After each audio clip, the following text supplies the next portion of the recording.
So a dental implant is a titanium post that becomes part of the jawbone after a few months of healing, and then the dentist can place a crown on top of it, a restoration, so that the patient can then chew. Reasons that we might replace teeth with dental implants once they're failed or hopeless would be to anchor the jawbone, because when a tooth is missing for a period of time, the jawbone will actually collapse up to 33% or so within the first 6 months from the cheek side in.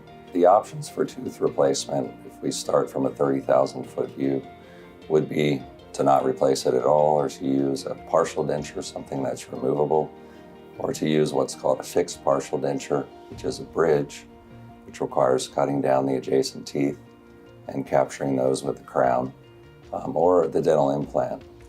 And it seems like the dental implant has become sort of the standard of care because of its advantages, and there are many. One of them would be that as compared to the bridge, we don't have to cut down the adjacent teeth.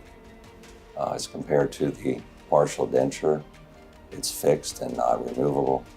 And obviously, if there's a missing tooth altogether, then there's a better chance that adjacent teeth are going to drift. And also, the occlusal forces, the biting forces, will have to be done somewhere in the mouth, so other teeth take on more load when there is a missing tooth. So the implant sort of solves all those problems.